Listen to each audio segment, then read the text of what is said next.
dediğimiz varlık işte bu güzelliklere ihtiyaç duyuyor. Bir araya gelmek, eğlenmek, örfümüzü, geleneğimizi yaşatmak hepimizin sorumluluğu. Folklor bu anlamda çok önemli. Özgüven kazanmamızda, güzel arkadaşlıklar, dostluklar geliştirmemizde çok önemli. Geçmişin güzel değerlerini geleceğe taşımamız da çok önemli. Gençlerimizin, çocuklarımızın kötü alışkanlıklardan uzak durması açısından çok daha sağlıklı bir hayat sürdürmeleri açısından son derece önemli. Burada sevgili çocuklarımız, gençlerimiz bir yarışma yapacaklar. Ben şunun altını çizmek istiyorum. Mutlaka yarışmalarda bir birinci belirlemek gerekiyor. Fakat aslında herkesin kazandığı bir yarışma olacak. Hepimizin kazandığı bir yarışma olacak. Birinci gelen dışındaki bütün ekiplerimiz de bugüne kadar emek harcadılar. Güzel yetenekler kazandılar. Ben onları yetiştiren hocalarımız başta olmak üzere bütün çocuklarımızın gözlerinden öpüyorum. Tarihte her zaman şehir merkezlerinde yaşayanlar aynı zamanda sporla uğraşmışlar. Bütün medeniyet merkezlerinde sportif faaliyetler ve bunun altyapısı olmuş. Türkiye'nin ve dünyanın en kadim, en eski medeniyet merkezlerinden birisi Diyarbakır. Bunda kuşku yok. Bütün insanlık tarihinin en önemli aşamaları, gelişmeleri bu coğrafyada, bu bölgede yaşandı. Onun için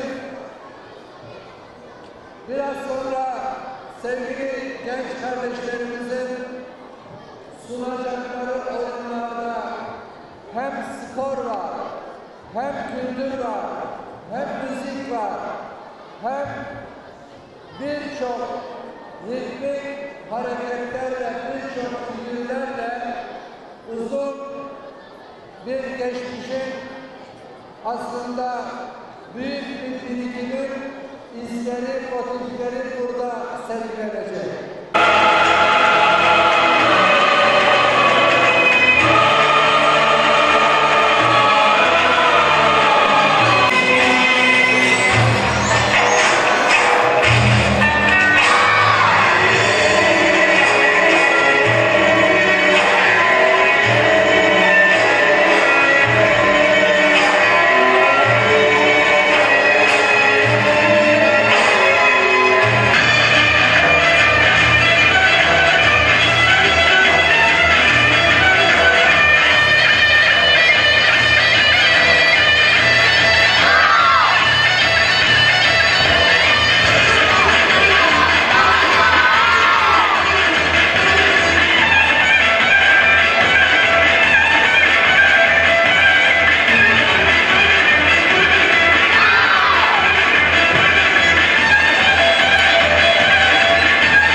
Hanımefendiler gelsinler. Bayanlar gelsinler. Ya bayanlar gel bakalım. Koordinatör. Al. Siz de buyurun hocalar. Gelin şöyle. Dur kenara çekeceksin. Tamam ben al bir tane daha. Ha. Şöyle git. Tamam mı? Hadi uzatsın herkes. Tamam. Bismillahirrahmanirrahim. Hayırlı uğurlu olsun.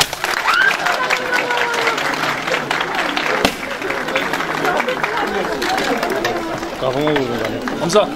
El emeği buradaki bayanların. Patronumuz efendim. Güzel değil mi? Evet. Şöyle alalım. Şöyle size gelin. Evet, hocalarımız Evet hocalar gelsin bakalım şöyle durun beraber. dışarıda bekliyor gerçekten. Ha? Kim dolu birlikte kiminle çekebilirsin? Bunu üreten arkadaşlar. Çağırın Kadriye Hanım da gelsin. Hadi çabuk. Akşam gelecek. Bu kumaş mı bunlar? Efendim kurdale bunlar. Kurdaleler. Evet. Bunlar hepsi tek tek el işi. Sayın Bakanım. Burada öğretildi Sayın Bakan. Burada öğretildi. Yine araçlarıyla tek tek Ben çok alayım ya. Ben çok alayım. Ben bir daha ekleyeyim. Tamam aldınız mı orası? Geldi mi şey? Evet hocam. Kadriye Hanım buyurun. Ya hadi Kadriye Hanım gel. Evet hocamız efendim. Peki. Ellerinize sağlık. Sağ olun. Sağ olun. Buyurun. Maşallah. Hadi bakalım. Tamam.